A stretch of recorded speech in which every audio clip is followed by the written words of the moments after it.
The night air over Blackthorn Ridge smelled of pine and smoke, and every wolf in the territory had gathered beneath the tall stone arches to witness the Alpha Ascension ceremony. Torches lined the courtyard, casting long shadows across hundreds of faces turned toward the platform where Draven Ashworth stood, tall and unmoving, waiting to be named king. Elena Voss stood near the back of the crowd, wearing a plain gray dress that made her feel invisible among the silks and furs of the noble families. She had never expected to matter at a ceremony like this. She was nobody, the daughter of a low-ranking guard who had died protecting the border years ago. She had come only because her friends wanted to watch the new king rise. Then Draven's eyes found hers across the courtyard, and the whole world seemed to stop. The bond hit her like a wave of warm light spreading through her chest. Her wolf stirred inside her, whispering one word over and over, "Mate." She felt it so clearly that tears filled her eyes before she even understood what was happening. She took a step forward without meaning to, drawn by a pull she had never felt before. Draven felt it too. She saw it in the way his jaw tightened, the way his hands curled into fists at his sides. For one heartbeat, something soft crossed his face, something that looked almost like relief, but it vanished as quickly as it came, replaced by a coldness that made her stomach twist. He looked away from her and turned to the crowd. "I reject this bond," he said, his voice carrying easily over the silent courtyard. "She is not fit to stand beside a king." The words struck Elena like physical blows. Gasps rippled through the crowd. Someone laughed cruelly. She felt her knees weaken, but she forced herself to stay standing, refusing to let them see her fall apart in front of everyone. Inside, though, something cracked. The bond that had bloomed so brightly moments ago now felt like a wound, raw and bleeding. She did not wait to hear more. She turned and walked away, her back straight even as her heart shattered with every step. By morning, the news had spread through every corner of the territory. The pack elders stripped Elena of what little standing she had. Her home was taken. Old friends looked away when she passed. Within a week, she was escorted to the border and told never to return. Draven did not come to see her off. He did not need to. His silence said everything. 3 days later, the kingdom celebrated a new engagement. Draven would marry Celine Reyes, daughter of Alpha Corvin Reyes, the leader of the neighboring territory and Draven's oldest rival. The match was announced as a triumph of peace, a joining of two powerful bloodlines that would end decades of border conflict. The pack cheered. Flowers were hung along the streets. Nobody spoke of the girl who had been rejected days before. Elena walked for a long time after she was exiled. She did not know where she was going, only that she could not stay near Blackthorn Ridge, where every tree and stone reminded her of what she had lost. She slept in hollow logs and drank from cold streams. She cried until she had no tears left, and then she simply kept walking, because stopping felt like giving up completely. It was on the 9th day that she found them. A cluster of makeshift shelters sat hidden in a valley far from any recognized pack territory, home to wolves who had nowhere else to go. Some had been cast out for breaking pack law. Others had lost their packs to war or disease. A few, like Elena, had simply been discarded by leaders who found them inconvenient. They called themselves the Forgotten, and they lived quietly, avoiding notice from the ruling packs who considered them beneath consideration. An older wolf named Mara found Elena collapsed near the edge of their camp and brought her inside without asking questions. For the first time since her rejection, Elena felt something other than grief. She felt seen. She stayed. She learned to hunt properly, to fight, to read the land for danger. She helped the sick and taught children who had never been taught anything. Slowly, the ache in her chest did not disappear, but it became something she could carry instead of something that crushed her. Then, one evening around the fire, something strange happened. A young wolf named Toby was arguing with another exile over a dispute about hunting territory. Voices rose. Fists nearly followed. Elena, without thinking, stepped between them and said, quiet but firm, "Enough." Both wolves stopped instantly, as if some invisible hand had stilled them. They looked at her with wide eyes, confused by their own obedience. Mara, watching from across the fire, went very still. "You felt that," Mara said later, once the camp had quieted. "Didn't you?" Something moved through you when you spoke. Elena admitted she had. A warmth had spread from her chest through the air, and both wolves had gone silent the instant it touched them. Mara explained what she believed was happening. There were old stories, rarely spoken anymore, of wolves born with a rare gift of command, a bloodline power that let them calm, gather, and unite other wolves through instinct rather than force. It was said to appear only once in many generations, and always in wolves who had suffered greatly, as if pain itself unlocked what had been sleeping inside them. Elena did not know if she believed the old stories, but over the following months, the truth became impossible to deny. Wolves who arrived at the camp frightened and defensive, calmed in her presence. Disputes that once ended in blood, now ended in conversation. The forgotten, once a scattered group of survivors, slowly became something else entirely. A community. A pack in every way that mattered, except in name. Word began to travel beyond the valley. Whispers spoke of a young woman who had turned outcasts into a family, who commanded loyalty not through fear, but through something warmer and harder to explain. They started calling her the Rogue Queen, a title she never asked for and did not fully accept, though she could not deny that more and more wolves began arriving at the camp, drawn by stories of a place where they might finally belong. Elena trained alongside them every day. She was not building an army out of anger, though anger for what had been done to her still lived somewhere inside her.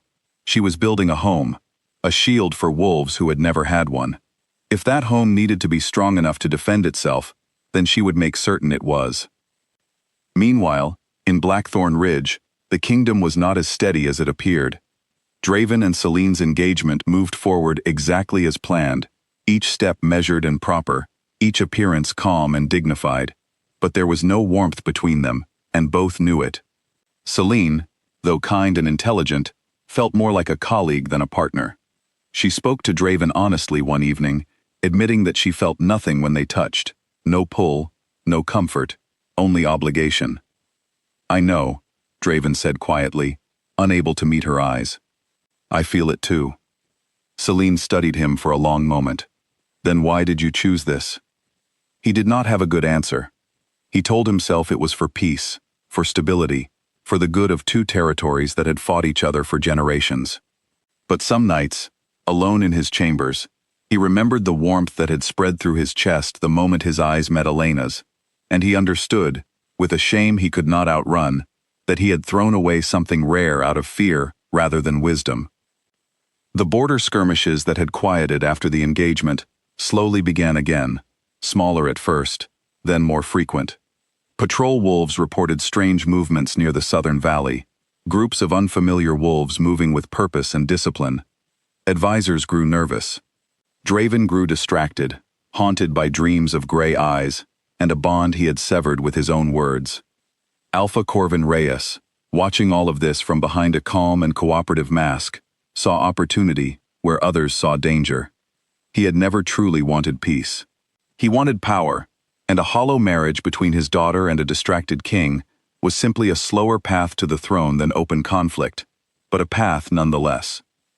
He began quietly meeting with border commanders, promising position and reward in exchange for loyalty that would one day belong to him alone. Elena knew none of this directly, but she felt the growing unrest in the way frightened wolves began arriving at her camp in greater numbers, fleeing tension along the borders they no longer trusted to protect them. She realized, with a clarity that steadied her, that the kingdom's weakened borders were not an accident. Removing her, and the strength her presence might have offered, had left a gap that ambitious wolves were eager to fill. She gathered Mara and the camp's senior wolves and told them her plan. She would not attack Blackthorn Ridge. She had no desire for revenge or conquest. But she would return, publicly, with the wolves who had chosen to follow her, and she would speak the truth in front of the entire kingdom, whatever the cost to herself. They set out 3 days later, nearly 200 strong, disciplined and calm, moving through the forest like a single breathing creature, rather than a scattered crowd. Word of their approach reached Blackthorn Ridge before they did, and by the time Elena walked through the gates she had once been exiled from, the entire courtyard had gathered again, just as it had the night everything fell apart. Draven stood on the same platform, wearing the same crown, but he looked nothing like the confident king from months before. When his eyes found Elena across the courtyard, the bond that had never truly faded surged back to life, and this time he did not look away. "I am not here for war," Elena said, her voice steady and clear, carrying across the silent crowd the way his had once done to her. "I am here for the truth. When you rejected me, you did not just wound one wolf. You weakened the borders you swore to protect.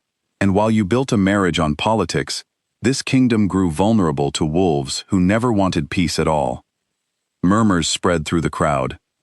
Corvin Reyes, standing near the platform, felt the ground shifting beneath him and stepped forward, trying to twist her words, insisting she was the true threat, an outsider seeking to destabilize the kingdom with a foreign army at her back. But Elena had prepared for this. She called forward two of the camp's newest members, wolves who had fled the southern border only weeks before, and they spoke plainly of commanders being quietly bought, of loyalty being purchased away from the crown by promises made in Corvin's name. The courtyard, once murmuring, fell into stunned silence. Draven's advisors moved quickly to confirm the accusations, and within moments, guards who had remained loyal to the throne surrounded Corvin, whose calm mask finally slipped into open fury as he realized his plan had unraveled in front of the very audience he had hoped to win over. Celine stepped away from Draven's side, watching her father's schemes collapse, with a mixture of heartbreak and quiet relief, understanding at last why her marriage had always felt hollow. It had never truly been about peace at all.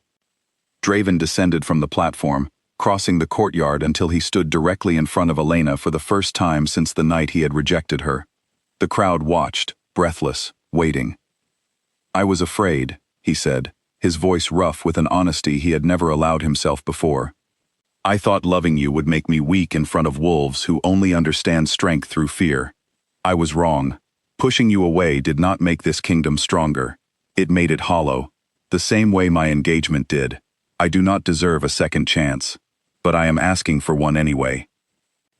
Elena studied him for a long moment, feeling the old bond pulse warmly between them, but also feeling, clearly for the first time, her own strength standing entirely apart from him. She was no longer the frightened girl who had been cast aside months ago. "If I return," she said finally, "it will not be as someone waiting quietly for forgiveness. My people will be protected. Every wolf who followed me out of that valley will have a home and a voice in this kingdom, not as outcasts, but as equals." Draven agreed without hesitation, relief and hope breaking openly across his face for the first time in months. In the weeks that followed, Corvin was removed from his position, his ambitions exposed for the entire territory to see, while Celine chose to step back from royal life altogether, finally free to build a future of her own choosing, rather than one shaped by her father's schemes. The forgotten were welcomed into Blackthorn Ridge, not as refugees, but as respected members of a stronger, more united pack, their courage recognized rather than dismissed. Elena and Draven's bond healed slowly, built now on honesty rather than fear, on choice rather than duty. When she finally stood beside him again at the next ascension ceremony, she wore no plain gray dress and stood at the back of no crowd.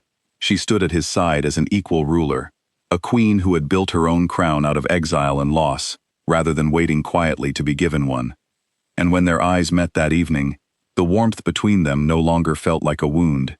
It felt, finally, like home.